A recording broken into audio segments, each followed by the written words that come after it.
She wasn't meant to be there. Truth be told, she wasn't even authorized to handle a weapon. As Navy SEALs, America's most lethal fighters emptied magazine after magazine into the void, hitting nothing, Riley Creed sat quietly in the back, pen poised over a notebook. She was only there to observe, a so-called analyst sent by command to take notes on how real operators did their jobs.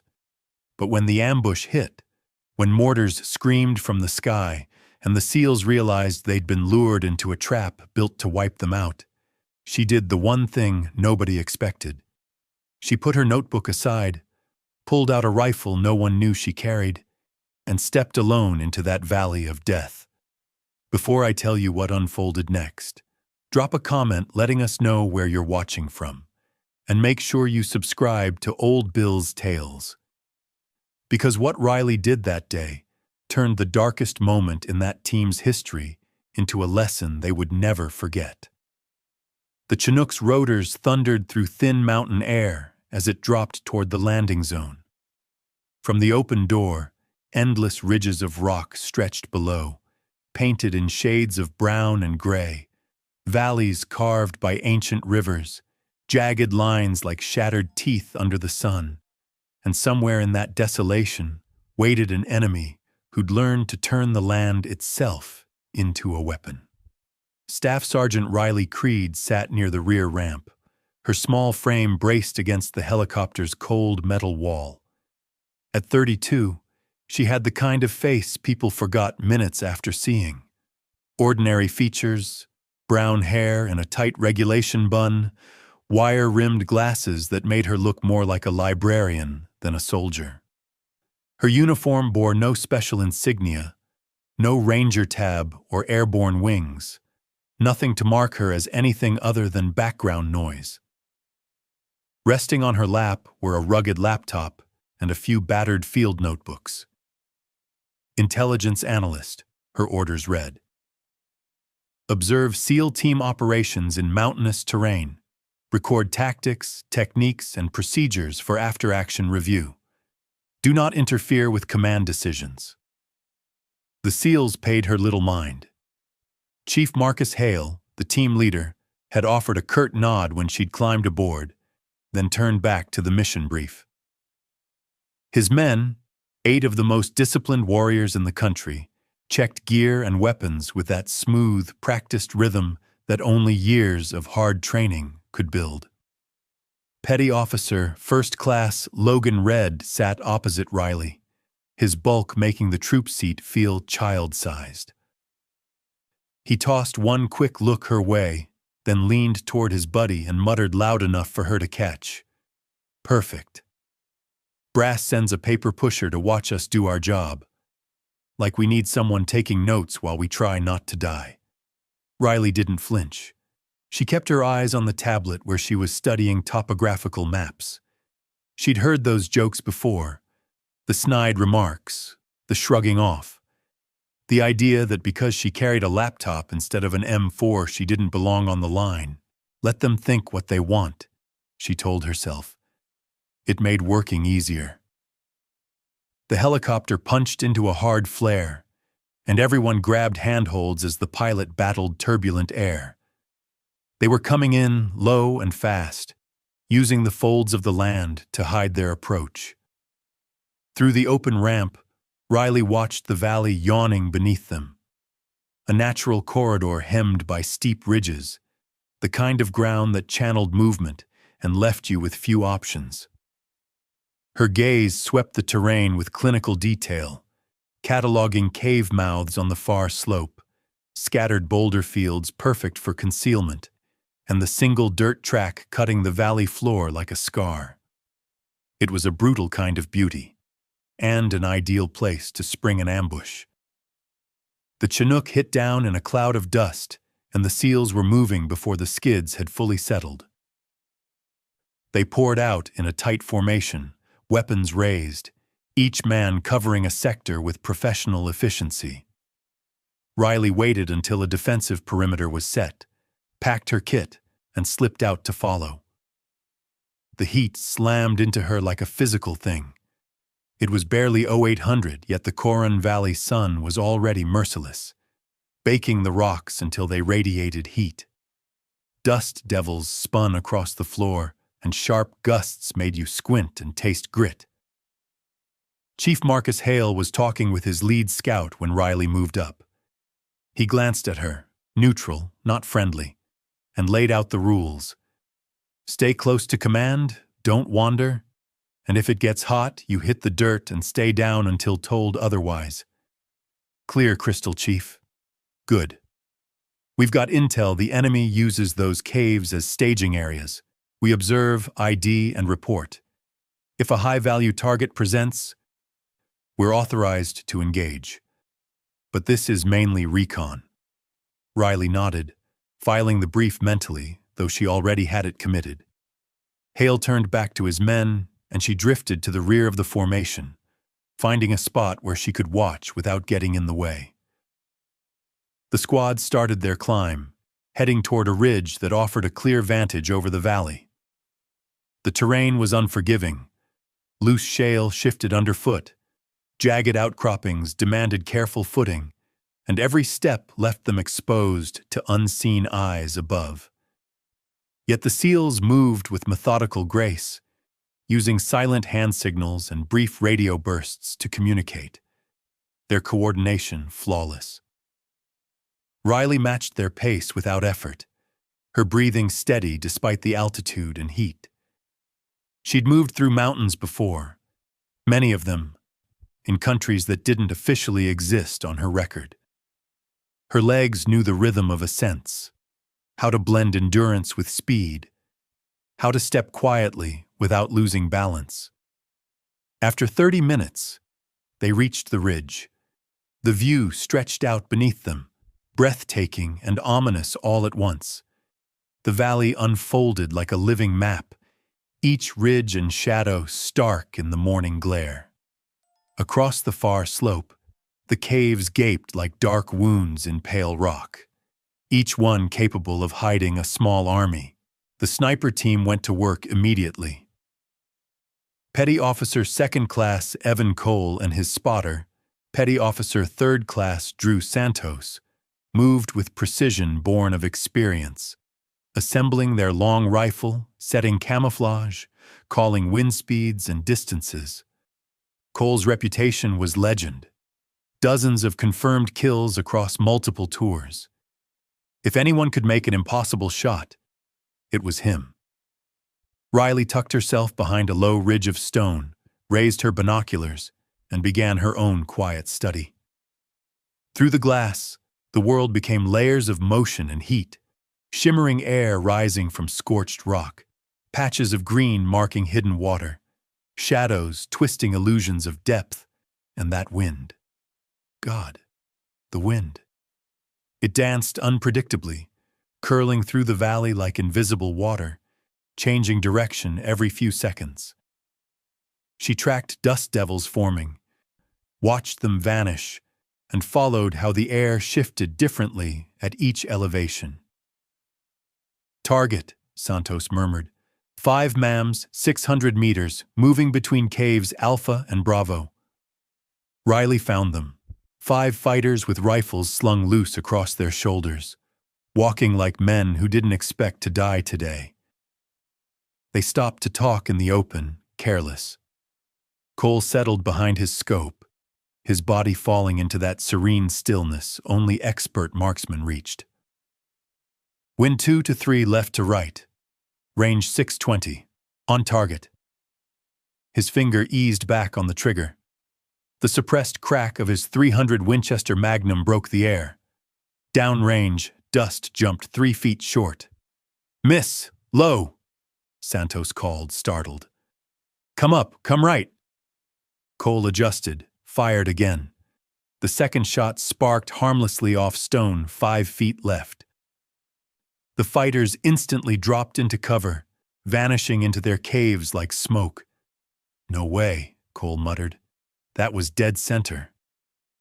Riley studied the rippling air through her lenses, watching how the heat warped everything it touched. The valley was an oven, vertical waves of rising air bending not just light, but the very path of bullets in flight. The wind wasn't only moving sideways, it twisted in 3 dimensions, pushing and pulling in ways normal ballistic tables never predict. She said nothing. She watched, she took notes, she did her job. The situation went south faster than anyone expected. After Cole's misses, Chief Marcus Hale cleared a second sniper element to set up on a different angle. Petty Officer First Class Jenna Voss and her spotter found a position 200 meters north along the ridge, hoping the new line would change their luck. More targets showed up, braced by the failed shots and growing bolder. Some even stopped to peer up at the ridge, trying to pick out the shooters who'd just announced themselves. It was basically an invitation. Shoot at us, waste your rounds, and give away your positions. Voss squeezed the trigger. Her round went high, smashing the cliff above the targets. Cole fired again, low and left, nowhere near the aim point. "This is impossible," Drew Santos snapped, frustration cracking his professional calm. "We're doing the math right. The calculations are perfect, but it's like we're shooting through water." "Because you are," Riley thought. "Thermal water made of heat and air, physics that don't follow what they teach in sniper school." Hale crawled over to Cole's position, his face tight with concern. "Talk to me. What's happening?" "The wind," Cole said. "Chief, it's inconsistent. Every shot is being pushed differently." The thermals were kicking up updrafts and downdrafts, swirling the air like invisible eddies. Hale looked at the valley anew, not as ground, but as a tactical puzzle with no easy solution. His team had some of the best shooters around, and they couldn't hit targets that were basically standing still. Then the enemy answered. The first mortar shrieked down and struck 50 meters below their spot, throwing a geyser of dust and rock. The sound rolled across the valley like thunder. "Incoming!" someone shouted, though everyone already knew. The second round slammed closer. The third landed near enough that shrapnel sang past them, and Petty Officer Second Class Rico Navarro screamed as fragments ripped his left arm. "They're bracketing us!" Logan Red yelled, already yanking Navarro into cover. "We need to move!" But there was nowhere safe. The ridge behind them dropped away sharply. The slope they had climbed was exposed to mortar arcs.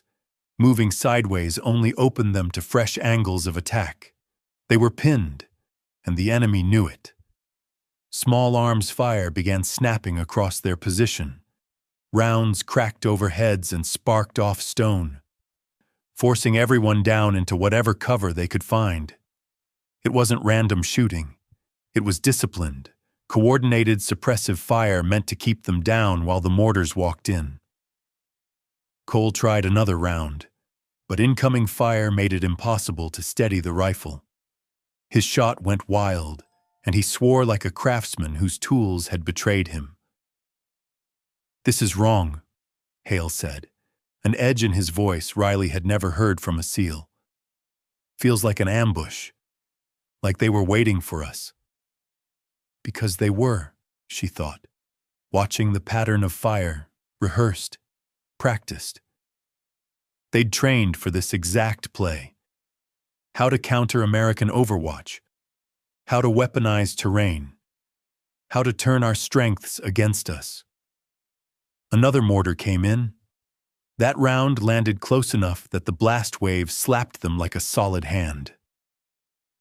Drew Santos went down with shrapnel in his leg, while the corpsman was already scrambling toward him. "We're taking casualties," Chief Marcus Hale said into his radio, calling headquarters.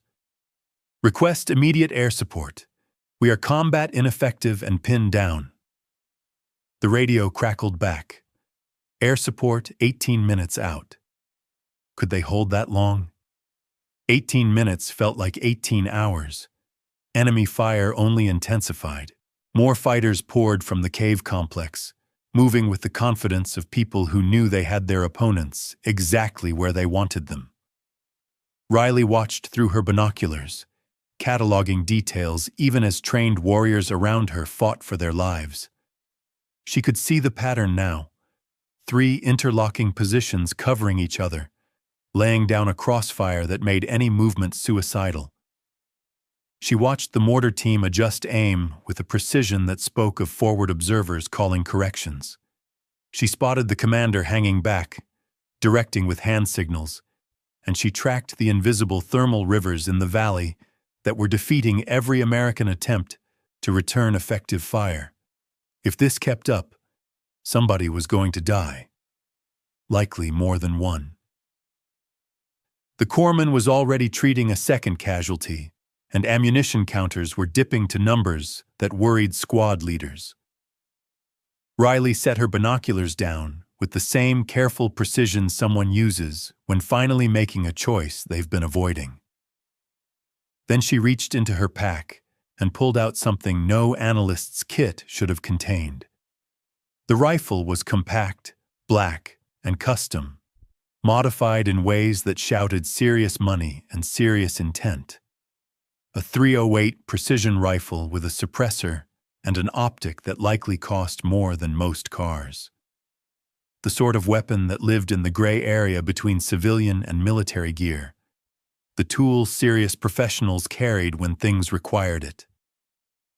Logan Red saw it first. His eyes went wide. "Creed, what the hell? Where'd you get that? You aren't authorized to..." She was already moving, crawling to a position at the ridge's edge where rock above gave cover while the slope below offered a clear field of fire. Hale crawled after her, confusion and anger written across his face. "Creed, stand down. You're an analyst, not a shooter." She checked the chamber with movements carved by muscle memory from thousands of repetitions. "Chief, with respect, I'm trying to keep your men alive," she said. "You don't have authority to engage. You're not in the chain of command." She settled behind the stock, cheek pressed, breath measured and steady. "Not in your chain of command." "That's correct," Hale said, but something in her voice made him hesitate. It wasn't defiance. It wasn't swagger.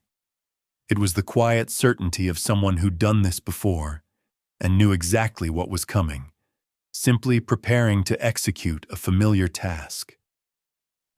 Through her scope, the valley rearranged itself.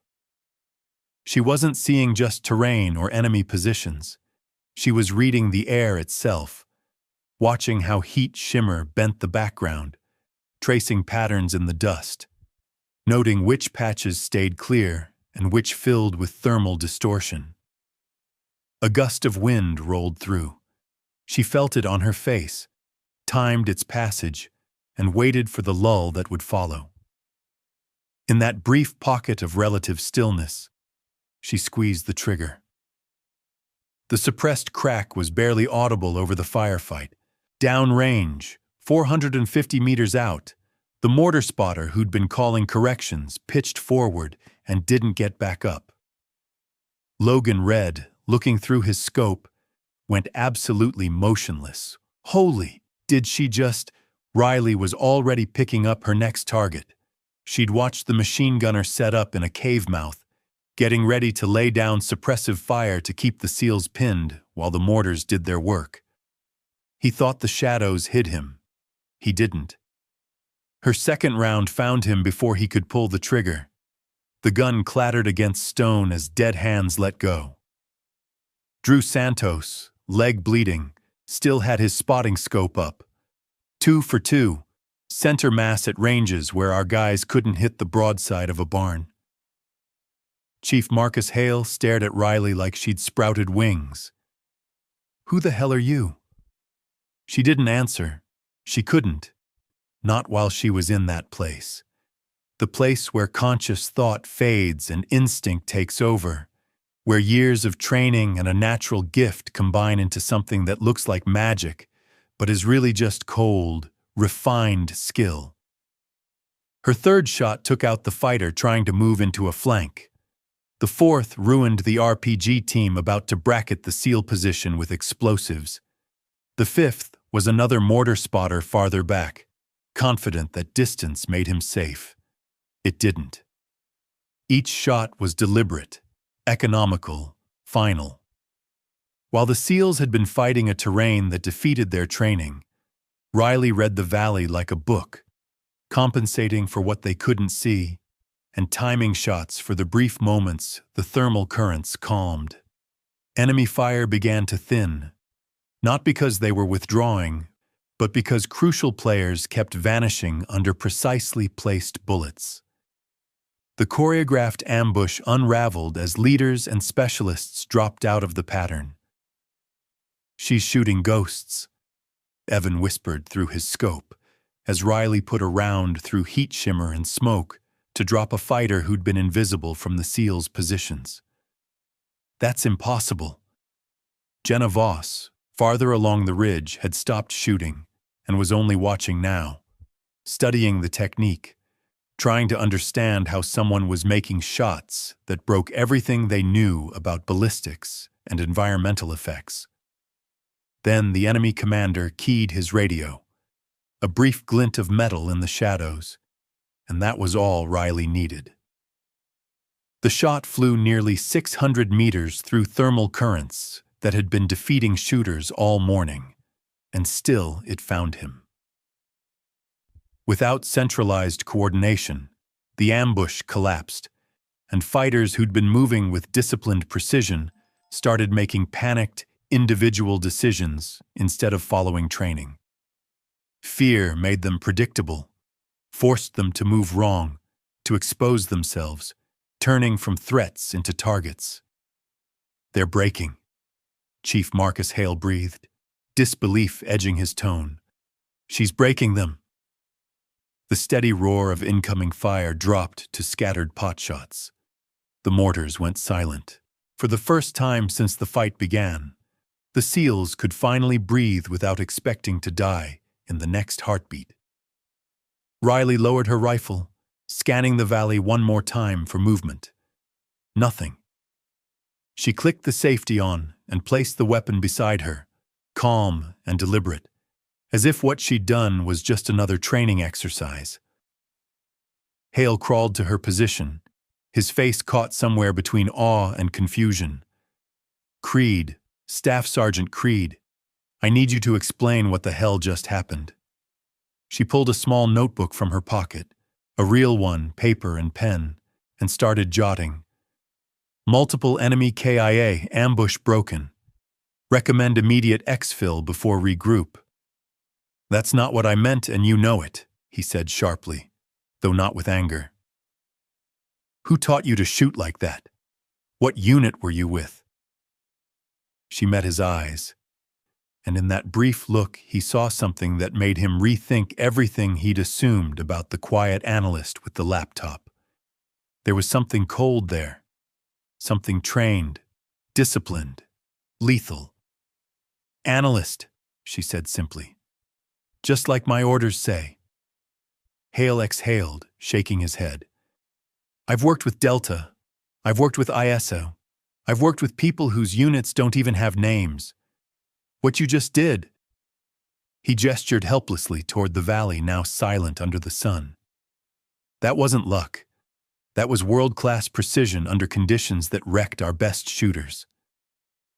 Riley considered this, then calmly returned to her notes. "Your men performed well, Chief. They adapted to the situation. That's what counts. My men were getting torn apart until you—" "Your men kept fighting," she interrupted softly. "They didn't panic. They held discipline under fire. That's worth more than marksmanship." The thumping of rotors cut through their words. The QRF bird was already inbound. Someone at HQ must have realized how bad things had gotten. As the helicopter flared for landing, Riley began packing up her gear with mechanical precision. Laptop stowed, notes secured, and the custom rifle broken down into a case that could have passed for camera equipment. Logan Red approached, his arm wrapped tight in a field dressing. He held out a spent brass casing, the one ejected from her rifle mid-battle. "You should keep this," he said. "A souvenir." She gave a faint smile, the first real one Hale had seen all day. "You keep it." A reminder that sometimes the person you overlook is the one who saves your life. The after-action report that followed was a masterpiece of creative editing. Official version. SEAL team encountered unexpected resistance. Coordinated defensive fire and close air support resulted in enemy casualties and successful extraction. Staff Sergeant Riley Creed provided valuable intelligence analysis contributing to mission success. What the report didn't say was that the analyst had dropped 11 enemy fighters in roughly 8 minutes, dismantling an ambush built to annihilate American special operations. It didn't note that Evan Cole and Jenna Voss spent the entire flight back staring out the windows in silence, quietly questioning their own abilities. Nor did it mention that Chief Marcus Hale had demanded answers from headquarters about what kind of analyst they'd attached to his team, only to learn that Staff Sergeant Riley Creed's full record was locked behind clearance levels far above his own. Back at base, Riley filed her observations, sat through the debrief, and answered every question with the precise bureaucratic calm of someone used to avoiding explanations. The SEALs performed effectively under difficult conditions, she told the intelligence officer reviewing her report. Thermal distortion in the valley caused unanticipated ballistic issues. Recommend future training on firing through thermal currents. And your own actions? He asked. Provided overwatch and defensive fire as needed. Standard response when an element is under attack. The officer glanced at her file. Your record says your signals intelligence. It doesn't mention sniper training. Riley's expression didn't flicker. My record says what it needs to say.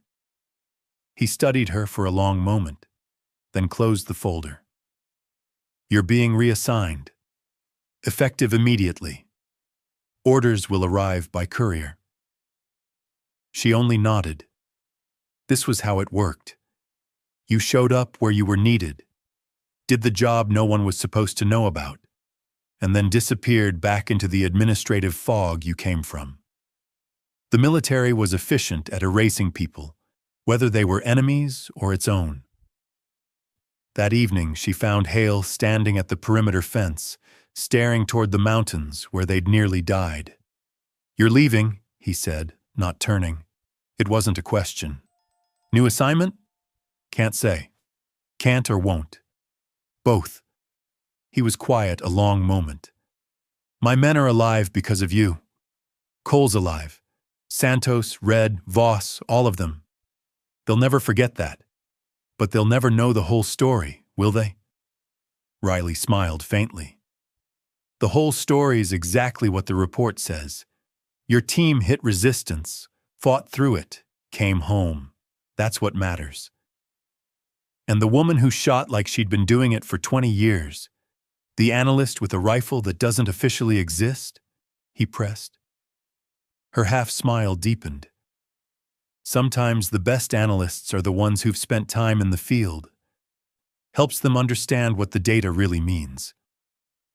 Hale gave a dry laugh. That's your line? It's a good one. Fits the narrative. He turned toward her fully now. I've been around a long time.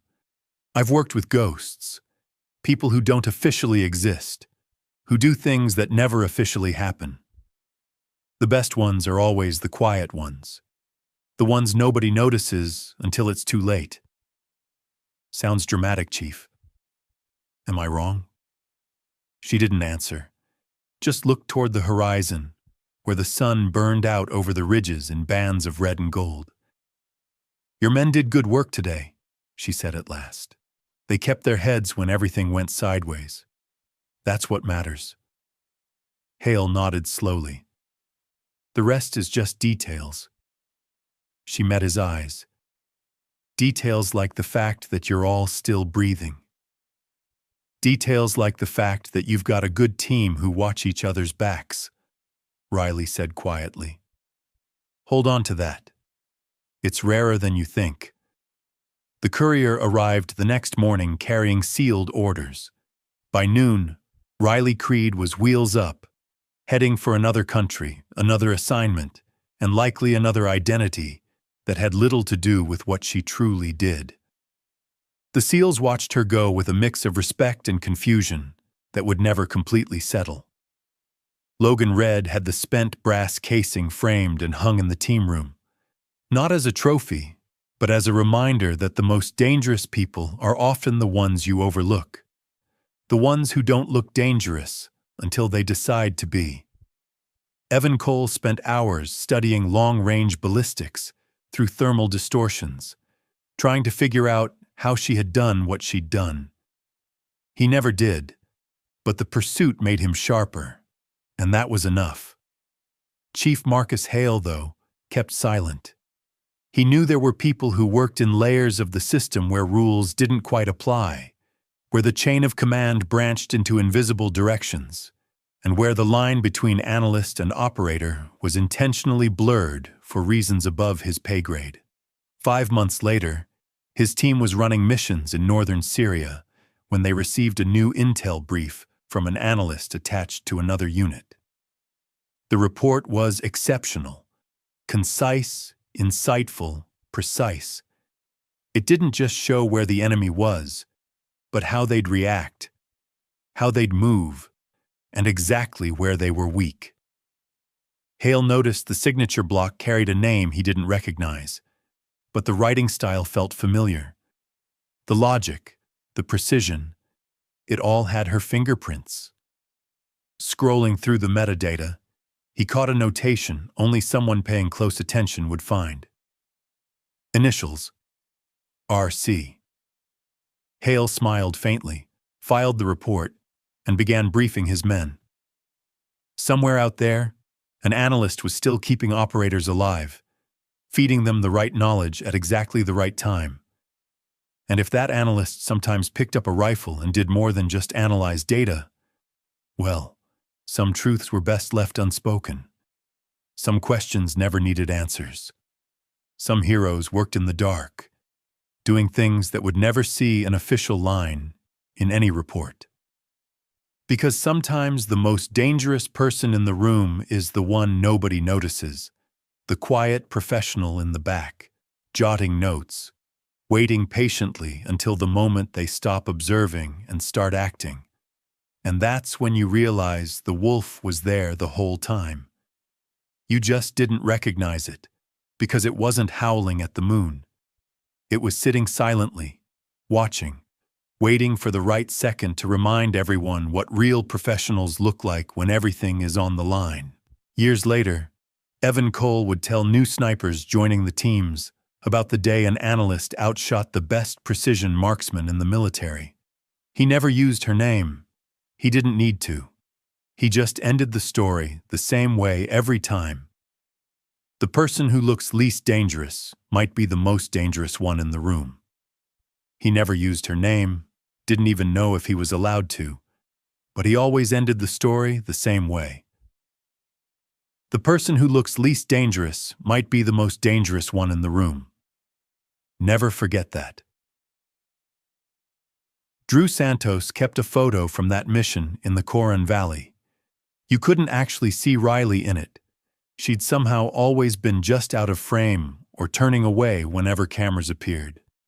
Still, he swore you could make out her shadow in one corner. He kept that picture as a reminder that some guardian angels wear combat boots and carry rifles instead of wings.